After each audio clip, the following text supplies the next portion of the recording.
Assalamualaikum warahmatullahi wabarakatuh. Waalaikumsalam warahmatullahi wabarakatuh. Bismillahirrahmanirrahim. Alhamdulillahilladzi arsala rasulahu bil huda wa dinil haqq liyudhhirahu 'ala ad-din kullihi wa kafa billahi shahida. Wa asyhadu an la ilaha illallah wahdahu la syarika lah. Wa asyhadu anna Muhammadan 'abduhu wa rasuluhu la nabiyya ba'da. Sallallahu alaihi wa ala alihi wa ashabihi wa man tabi'ahum bi ihsanin ila yaumiddin. Amma ba'd. Jemaah sekalian, ikhwatal iman rahimani wa rahimakumullah. Alhamdulillah kita masih diberi kesempatan oleh Allah tabaraka wa taala untuk melanjutkan kajian tafsir juz amma. Alhamdulillah perjalanan kita dalam mengkaji surah juz amma, juz 30 ya. Dulu dari Ad-Duha atau dari An-Nas sampai Ad-Duha sudah selesai. Kemudian kita lanjut tahap kedua atau level 2 ya, atau semester 2 salah. Dari An-Naba. Alhamdulillah An-Naba sudah selesai. Kita sekarang masih menekuni surah An-Nazi'at. Mudah-mudahan dalam pertemuan ini nanti ya maju beberapa ayat sampai akhirnya juga mudah-mudahan nanti khatam insyaallah ya. Baik. Ikhwatal iman rahimani wa rahimakumullah. Antum pernah dengar ini lagu Obat Hati?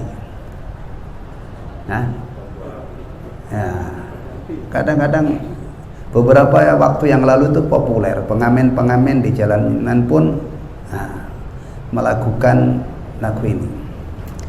Kalau di tempat saya di Jawa sana ya, itu bukan obat hati, tapi tombo hati.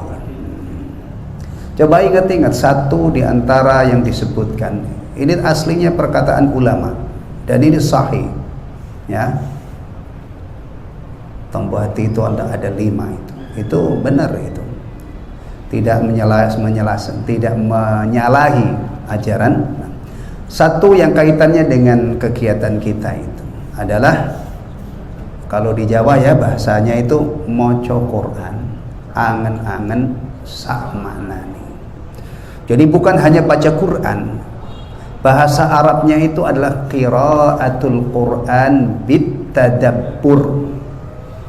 Orang membaca Quran itu kadang-kadang ya asal baca aja.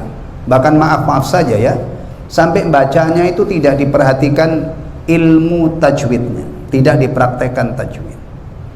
Padahal Allah memerintahkan kepada hamba-hambanya yang baca Quran, warattilil Qur'ana tartila, dan bacalah Quran itu dengan tartil. Ada ilmu yang mengawal bacaan Al-Quran supaya tidak salah, namanya ilmu tajwid. Nah, seorang muslim itu mestinya dia baca Quran sebaik mungkin. Kemudian karena Quran itu bukan hanya kitab bacaan tapi petunjuk, ya harus ditadabburi supaya bisa kita fahami ya. Dan karena kita tentunya kesulitan untuk memahami Al-Quran, maka kita kaji tafsir, mudah-mudahan kita faham gitu ya. Nah, ini memang benar kata para ulama ya, makanan hati yang paling bergizi itu adalah qiraatul Quran bitadabbur. Kalau untuk fisik kita sih udahlah, masing-masing pasti punya makanan-makanan favorit gitu ya. Tapi kita sebagai orang Islam, kita bisa saja punya selera makanan berbeda-beda. Tapi untuk hati kita mestinya kita sepakat. Hati ini harus dikasih makan. Makanannya adalah diantaranya qiraatul Quran bitadabbur. Ya. Dan alhamdulillah qiraatul Quran bitadabbur itu fleksibel waktunya. Kalau yang satu kan zikir malam yang lama gitu ya, zikir dalu ingkang suwe, zikir malam yang lama. Dah sekarang ini maksudnya ini jarang orang yang bisa memanfaatkan. Tapi yang satu, qiraatul Quran bitadabbur, ini fleksibel. Mau ngaji pada subuh, oke. Mau ngaji menjelang maghrib sampai isya, oke. Nah, alhamdulillah. Rasul sallallahu alaihi wasallam juga menganjurkan baca Quran itu tidak ditentukan waktunya, tidak ditentukan berapanya, mutlak. Iqra'ul Quran fa innahu ya'ti yaumal qiyamati syafi'an li ashabi. Baca Al-Quran. Ya, Quran nanti pada hari akhirat, di hari kiamat akan memberi syafaat kepada sahibnya, orang yang membacanya, yang memahami dan mengamalkannya. Jadi alhamdulillah kita bersyukur kepada Allah ya. Malam ini kita bisa melanjutkan, mudah-mudahan ayat-ayat yang kita baca ini memperbaiki hati kita, menyempurnakan iman yang kita ikat kuat-kuat di dalam hati kita ini. Taib. Terakhir kita sudah sampai ayat wa aqtasha lailaha wa akhraja duhaha ya. Baik. Dan Allah menjadikan malamnya gelap gulita dan menjadikan siangnya terang benderang. Ini ya cara kita membaca alam semesta ini. Ada malam, ada siang. Ini tidak berjalan otomatis. Ada yang mengatur ini, Allah tabaraka wa ta'ala. Maka ketika kita punya keyakinan Allah yang mengatur alam semesta, itu mengatur juga perguliran siang dan malam. Di dalam Al-Quran sudah dijelaskan itu. Jadi siang malam ini bukan jalan sendiri, bukan otomatis, tapi digulirkan oleh Allah. Allah bergulirkan ada siang malam. Kemudian digulirkannya siang malam ini ternyata yang mengambil manfaat paling besar adalah manusia. Umumnya ya, siklus kehidupan manusia ini adalah beraktivitas karena tenaga kita itu terbatas. Dari hati aktivitas ini terkuras energi kita, capek, lelah.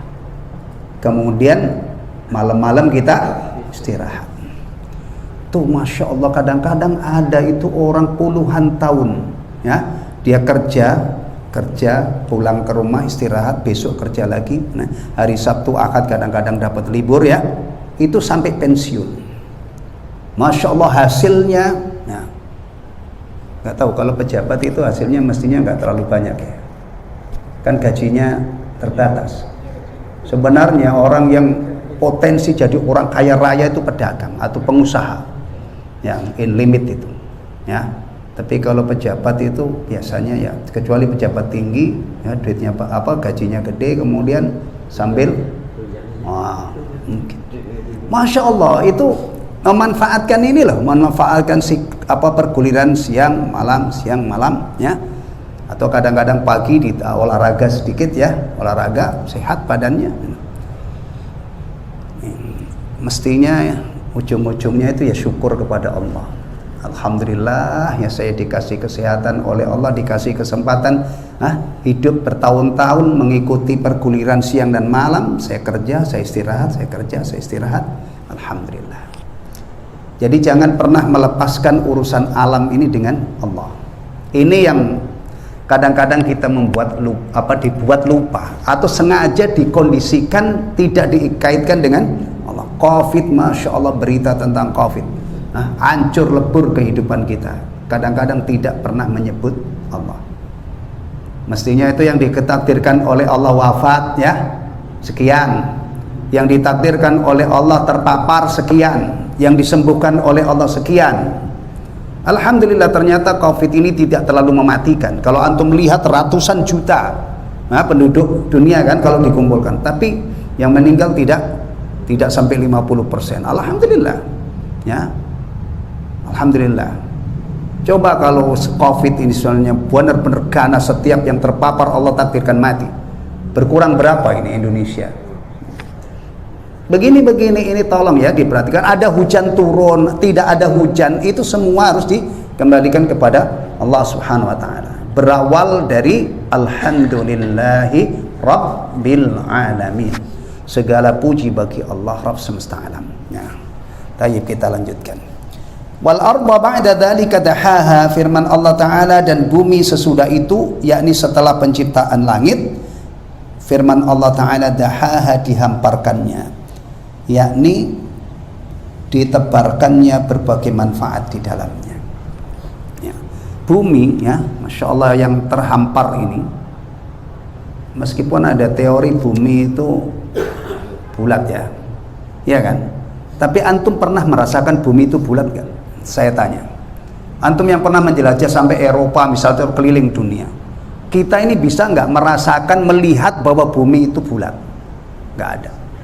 Yang dijangkau oleh pandangan mata manusia, yang dilihat adalah hamparan.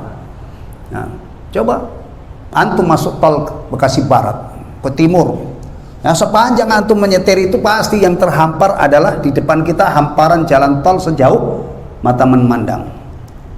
Berapa ya kekuatan mata kita itu?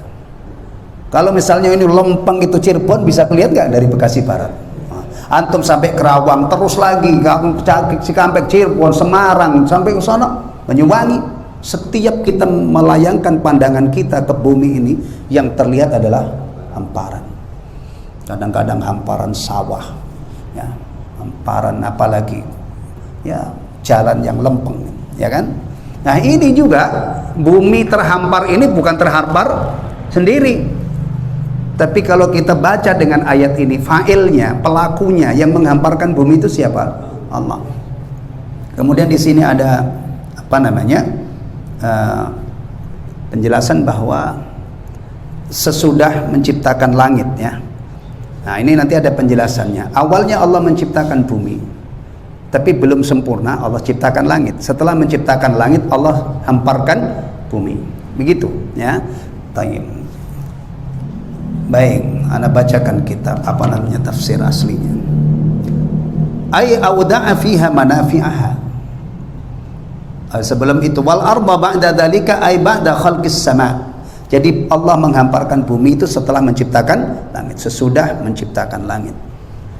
Kemudian dahaha ay awda'a fiha manafi'aha.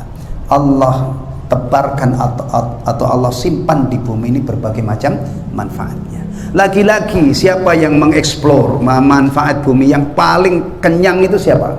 Manusia, ya. Alhamdulillah, ya, nggak habis-habisnya. Apa?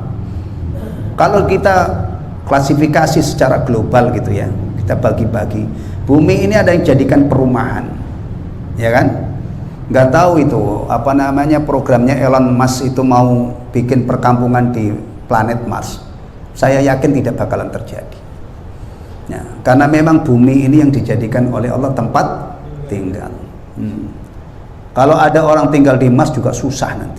Kalau mudik Lebaran gimana? Udah nggak usah sana ya. Sampai hari ini lihat Bekasi masih muat orang, bahkan Jakarta yang disebut padat sudah padat masih ada. Nah, beginilah Allah menciptakan kita itu diberi tempat tinggal. Tidak mungkin Allah menciptakan manusia kemudian nggak ada tempat tinggal di bumi, pada kecebur di laut, nggak ada. Termasuk rezeki itu kan tempat tinggal. Ini dijamin oleh Allah dan ada keajaiban. Meskipun di sekarang ini penduduk ini dikeluhkan sudah banyak gitu, ya, sudah padat, tapi nyatanya masih banyak ruang untuk ditinggali oleh manusia. Tempat tinggal itu ada yang jadi sawah, persawahan, perkebunan, ya kan, perikanan, peternakan. Masya Allah, ada yang dimanfaatkan untuk perkantoran, pasar itu ya, ada pasar tradisional, pasar modern, ya kan, jalan, Masya Allah, jalan ini ya luar biasa perkembangannya. Akhir tahun ini banyak tol-tol baru, ruas tol baru, termasuk yang saya senang itu tol Semarang Sayung. Nanti kalau ini sudah tidak lewat yang macet-macet, yang banjir itu, sudah lewat tol 26,5 kilo kalau nggak salah. Itu tahun ini bahkan sudah dekat, insya Allah sudah dibuka. Terus berkembang. Manusia yang memanfaat tol ini kadang-kadang punya Pajero, dia punya Fortuner, ya. Masya Allah, kalau orang yang ingat Allah, alhamdulillah sekarang itu kalau pulang kampung mudah banget. Di rest area banyak masjid. Kalau dia orang-orang yang bersyukur naik mobil-mobil premium itu, tapi masih ada yang mewah lagi, tapi itu yang paling pasaran umumnya, ya. dia berhenti di kerawang ruku sujud, melanjutkan perjalanan lagi. Subhanallah, betapa kerennya orang-orang begini ini. Dia dikasih rizki oleh Allah, dia tahu caranya bersyukur kepada Allah. Ya, kalau toh terjadi kecelakaan, dan itu sering banget, ya kan, sering banget. Nyawa itu pada melayang terakhir itu HIS itu yang di Pemalang, ya 6 orang, sering banget. Kalau toh misalnya ya Allah takdirkan, meskipun tidak ada yang menginginkan itu, ya kan, subhanallah, memanfaatkan jalan tol mau urusan yang mubah atau urusan yang disyariatkan, mau pulang kampung silaturahim bawa mobil, ya, tapi tinggal sholat karena fasilitasnya begitu mudah, husnul khatimah. Tapi kalau diwarnai dengan kekufuran, malah pada lupa Allah, sombong, terjadi kecelakaan di ruas tol itu tapi tidak sholat, innalillahi wa inna ilaihi rajiun. Muslim meninggal dalam hari di mana dia tidak sholat, itu sudah jelas su'ul khatimah. Na'udzubillahi min su'il khatimah. Jadi sekarang ini kita itu difasilitasi dengan fasilitas yang luar biasa. Kalau ini tidak kita kombinasi dengan iman yang kuat, ingat baik-baik ya, berapa banyak orang yang dihancurkan oleh Allah. Kisahnya ada dalam Al-Quran, itu diberi kelapangan rizki, diberi nikmat-nikmat istimewa. Mereka membalas dengan kekufuran, bukan syukur kepada Allah, ditumpas oleh Allah. Maka hati-hati ketika fasilitas hidup ini begitu mudahnya, mestinya syukur kita kepada Allah itu makin, ya. Kita yang tinggal di sini ini, coba jarak yang paling jauh dari masjid berapa meter? Nggak ada yang sekilo setahu saya, karena jarak masjid juga begitu padat. Kita ke masjid itu hari ini gampang sekali. Dari rumah ya, kita buka keran itu kadang-kadang kegedean, airnya harus diatur. Ya, jalan ke sini juga mudah banget, ya kan? Jalan mudah banget. Kalau kemudahan seperti ini kita manfaatkan, masjid-masjid itu menjadi makmur, banyak orang yang rukuk sujud, dan banyaknya masjid yang makmur dengan orang yang rukuk sujud ini tanda secara lahiriah ya, bahwa penduduk ini bertakwa kepada Allah. Tidak mungkin ada takwa yang bisa dipisahkan dengan sholat. Kan janji Allah, walau anna ahlal qura, ini khotib-khotib mudah-mudahan masih sering mempromosikan ayat ini. Kalau walau anna ahlal qura amanu wattaqau la fatahna alaihim barakatim minas sama'i wal ard. Kalau sekiranya penduduk suatu negeri itu ya beriman dan bertakwa, Allah akan kucurkan berkah dari langit. Allah turunkan hujan yang penuh berkah, ya, dan Allah keluarkan berkah juga dari bumi. Kalau air ini berkah dari langit diturunkan, berkah dari bumi ini dikeluarkan oleh Allah. Subhanallah, betapa makmurnya penduduk suatu negeri itu, ya kan? Tapi kadang-kadang yang begini-begini ini kurang. Padahal mestinya di zaman yang kita ini sangat mudah lalai. Nasihat-nasihat seperti ini gencar, harus gencar, ya.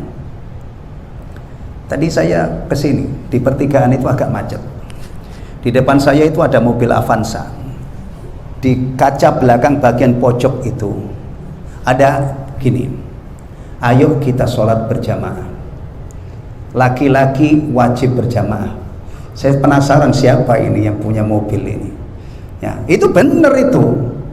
Ini bukan pendapat nyeleneh, pendapat sebagian ulama. Laki-laki itu kalau bicara sholat jangan dipisahkan dengan jamaah, ya. Mudah-mudahan itu bukan hanya stiker. Mudah-mudahan bukan hanya stiker, tapi memang itu prinsip pemilik. Terus di bawah itu apa, sholawat ada tuh, jadi ngajak sholawat. Masya Allah, menarik ini ya. Kan sekarang banyak kan orang-orang itu mobilnya dikasih la ilaha illallah Muhammadur Rasulullah. Mudah-mudahan bukan stiker, ya, tetapi memang itu adalah kalimat azimah, kalimat agung yang terpatri kuat sebagai akidah, sebagai keyakinan orang yang punya mobil itu, ya. Meskipun saya seandainya punya mobil, saya tidak tempelin itu, tapi ya nggak apa-apa, orang lain sudah punya, ya, ingin menunjuk. Tapi kalau saya seandainya punya mobil, saya tidak tertarik stiker-stiker seperti itu. Soalnya kadang-kadang kena lumpur, sian itu. Kalimat thayyibah kotor gitu kan. Nah, tapi adalah biarin, itu urusan orang yang Tapi maksud saya, Islam itu jangan stiker-stiker aja lah, ya kan? Sekarang itu selawat banyak loh. Pelopor selawat di mobil itu siapa? Pak Haji Haryanto. Semua armadanya itu lihat itu, yang mondar-mandir ini. Itu ada tulisan bagus tulisannya. Kadang-kadang ada orang nulis itu kepinginnya bagus, tapi tulisannya salah, ya kan? Nah. Iya, itu pelopor selawat itu ada stiker di mobil itu Pak Haji Haryanto. Pengusaha bis malam ya, fenomenal dari Kudus itu, masya Allah. Ya. Yang katanya itu beliau itu punya apa namanya, menyantuni 6.000 anak yatim atau berapa itu. Iya. Dan selalu apa dia sebut-sebut di antara keberkahan yang diberikan oleh Allah karena beliau itu pelihara anak-anak yatim ribuan yang disantuni. Ya itu ya. Baik. Kita kembali ke sini. Bumi dihamparkan itu juga manusia yang ngambil manfaatnya. Jadi subhanallah, antum mulai dari mana? Hujan diturunkan juga nanti ujung-ujungnya manusia yang mengambil manfaat paling besar. Maka pantas kalau orang ini tidak beriman kepada Allah, bahkan tidak bersyukur saja ya, tidak bersyukur itu ancamannya berat. Bisa jadi ya, sekarang ini ada orang kaya tidak pernah bayar zakat, tapi dia tenang-tenang aja. Ini bukan orang bahagia, karena dia tidak tahu aja. Ya, seharusnya orang kaya itu berburu ketenangan dan bahagia itu bayar zakat. Kenapa? Karena di dalam Al-Quranul Karim Allah yang memberi rizki itu telah mengkabarkan ketika hambanya diberi emas dan perak, dia timbun, dia tidak keluarkan zakatnya, Allah kabarkan itu emas yang dia pelitin, yang tidak keluarkan zakatnya itu nanti digunakan oleh Allah untuk mengadab hamba yang dikaruniai kekayaan ini. Dipanaskan dulu di jahanam, kemudian digunakan untuk nyetrika ya bahasa kita ya, untuk ngecas badannya. Itu jelas kalau ada orang Islam dia kok kaya raya kemudian nggak mau bayar zakat, aman-aman saja, itu karena dia tidak tahu ini dan dia tidak pernah meluangkan pendengarannya mendengar nasihat.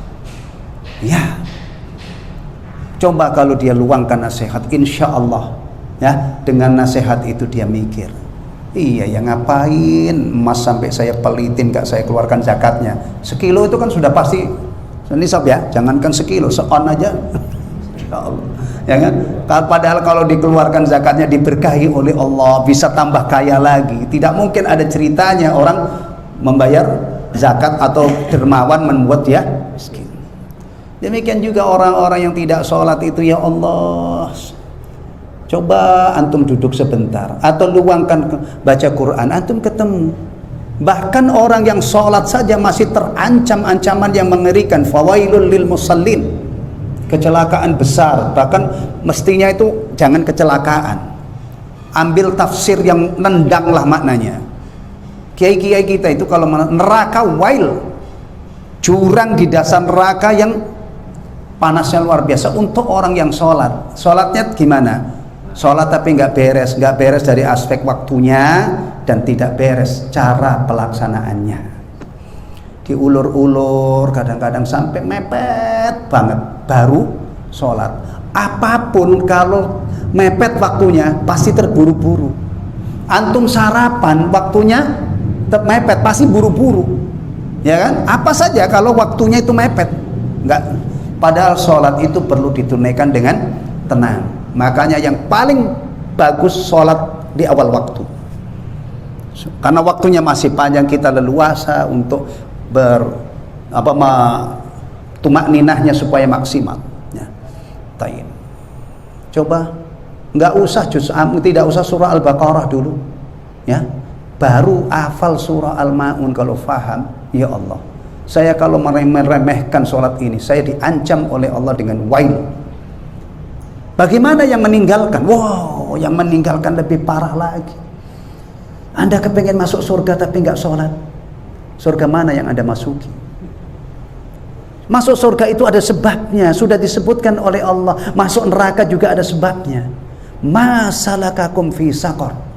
Kamu pada nyebur neraka itu apa salahnya? Apa jawabannya? Qalu lam nakum minal musallin.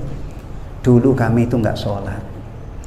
ilmu begini ini mestinya dimiliki oleh muslim, mulai dari presiden sampai rakyat jelata, mulai kopral sampai jenderal bintang, muslim ya yang saya maksud, sehingga mereka itu hidupnya mengagungkan Allah, merendahkan diri kepada Allah, setelah itu kembali ke dunianya sesuai dengan jabatannya, sesuai dengan keadaannya masing-masing. Yang pedagang balik ke tokonya, yang tani kalau ini balik ke sawahnya lagi, atau mungkin kalau duhur itu sholatnya dia bisa bikin gubuk di sawah. Yang jelas rukuk sujud itu adalah yang membuat kita ini diridhoi oleh Allah. Rukuk sujud itu yang membuat kita mulia di sisi Allah. Ya. Taib. Jangan sampai kita ini kenyang ya, mendapatkan nikmat tapi tidak bersyukur. Antum ingat ya, Ibrahim bin Adham rahimahullah itu ketika ada orang bertanya, ini kita ini ada apa ya Syekh? Kenapa kita ini? Kami ini ada apa? Kami sudah berdoa tapi tidak diijabah oleh Allah. Salah satunya, akaltum ni'amallah. Kalian itu kenyang makan nikmat Allah. Fala tu'addu syukraha. Tapi kamu tidak mensyukurinya. Termasuk tidak mensyukuri itu ya Allah sediakan banyak makanan halal tapi malah makanan yang haram. Allah sediakan minuman-minuman yang halal malah kecanduan minuman haram. Dan Rasulullah menghambarkan kalau badan itu sudah dimasuki barang haram, makanan haram, doa menjadi mentah, tidak diijabah. Makanya agama ini tidak bisa dicuir-cuir jemaah sekalian. Kalau kita ingin diijabah doa kita oleh Allah, kita siapkan asbabul ijabah. Termasuk asbabul ijabah itu kita perbaiki pola makan kita. Bukan hanya tinjuannya itu tidak menimbulkan asam urat, kolesterol, lebih dari itu halal dulu baru kita masukkan.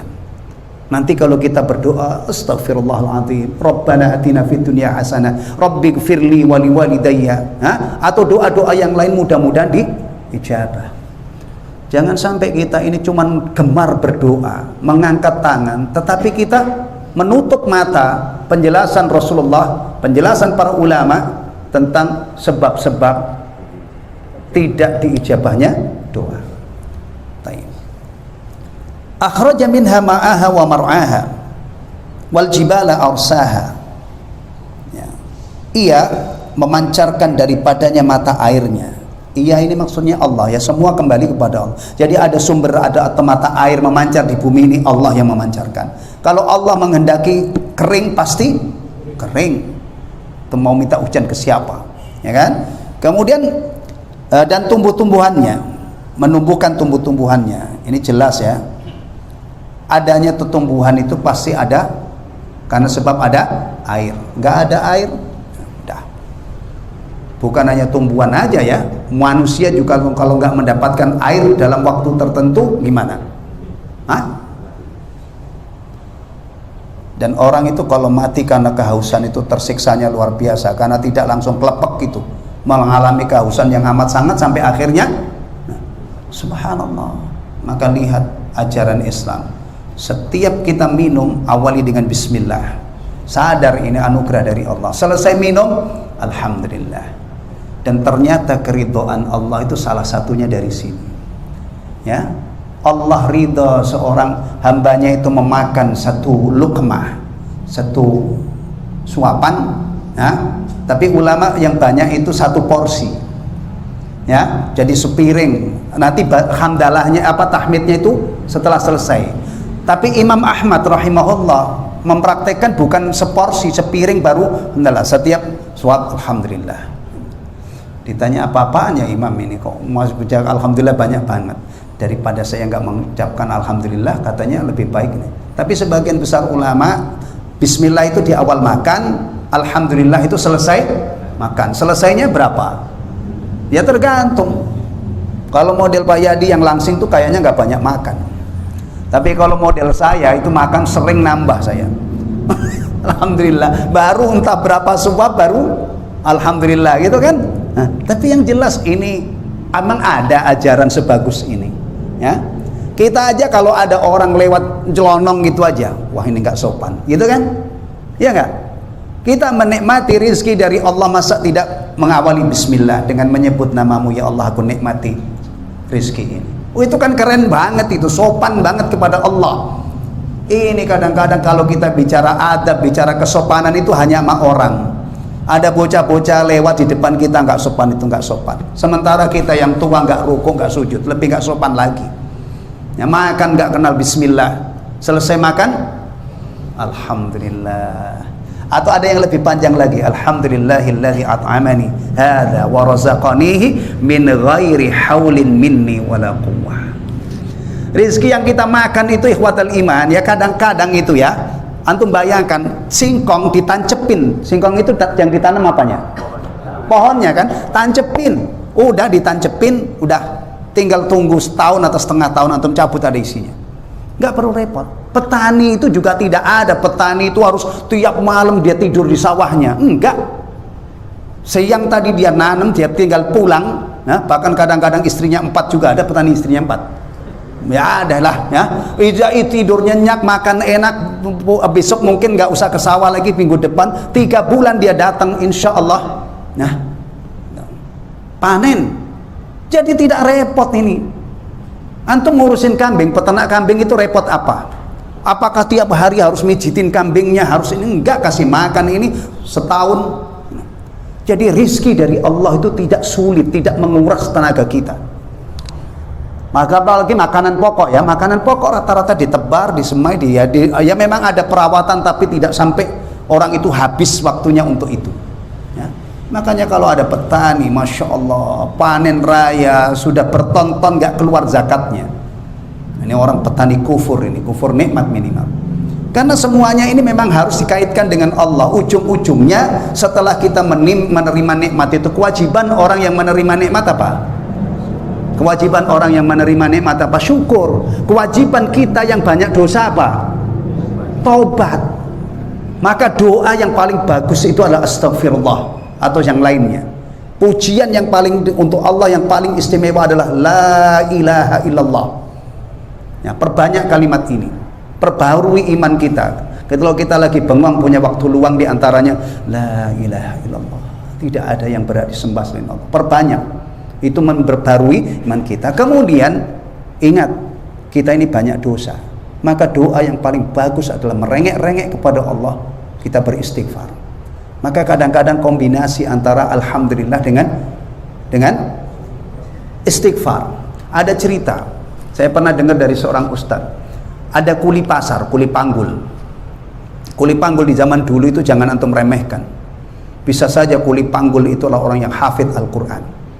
Nah, ini ada kuli pasar, dapat order dari orang, manggulin barangnya dari pasar sampai rumah itu dia cuman astagfirullah, alhamdulillah, astagfirullah, alhamdulillah, astagfirullah. Jadi memanfaatkan sambil manggul itu dengan zikir. Zikirnya itu alhamdulillah, astagfirullah, alhamdulillah, astagfirullah. Orang yang apa namanya, yang menggunakan jasanya ini negur. Dari tadi kok saya dengar cuman alhamdulillah, astagfirullah. Memang kamu nggak bisa zikir yang lain? Ternyata kuli ini mengatakan, demi Allah saya hafal 30 juz Al-Quran. Maksudnya dari cover yang pertama sampai dia hafal.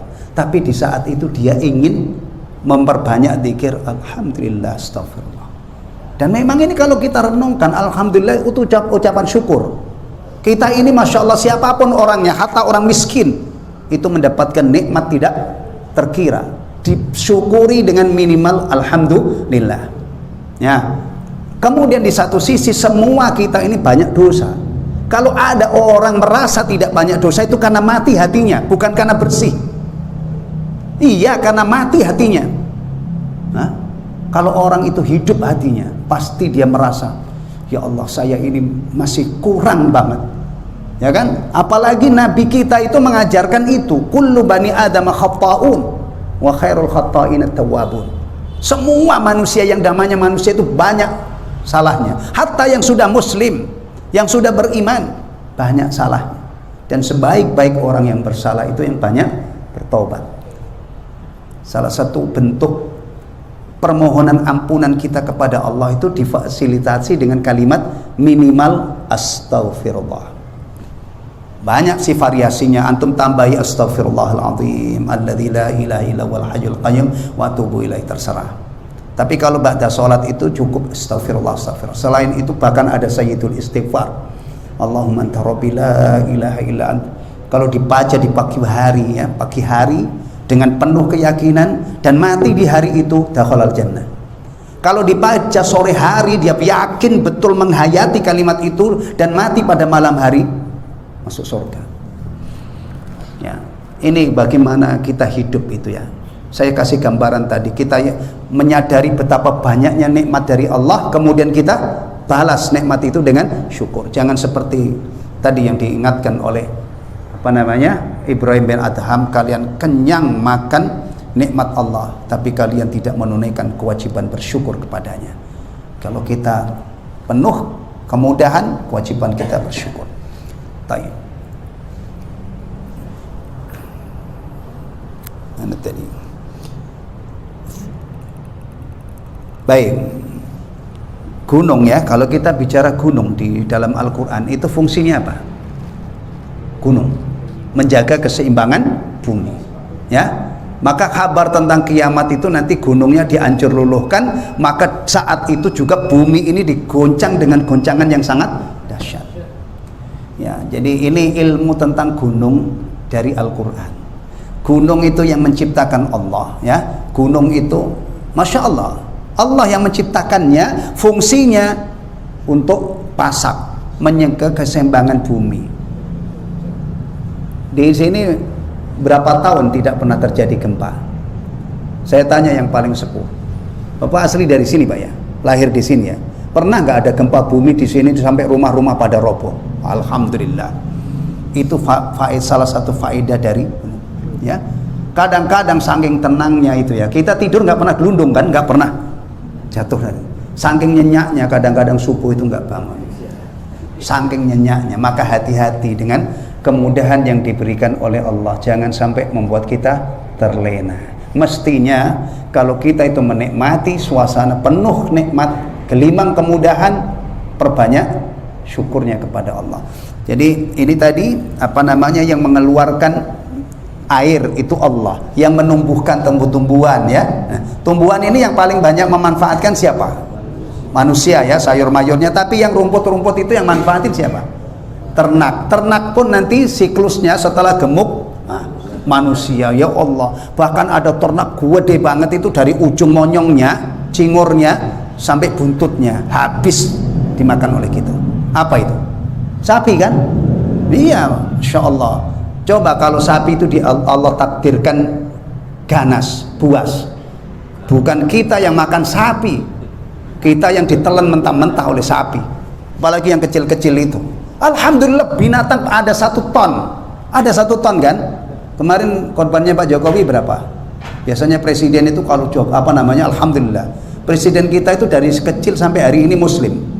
Setahu saya lahir tahun 64 itu sampai hari ini presiden Indonesia itu muslim semuanya. Biasanya kalau Idul Adha, Masya Allah korbannya sapi pilihan. Ada yang 1 ton kan?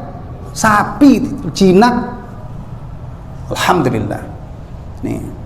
Nanti ternak makan rumput, ternaknya dimakan oleh, jadi kita ini levelnya paling tinggi ya.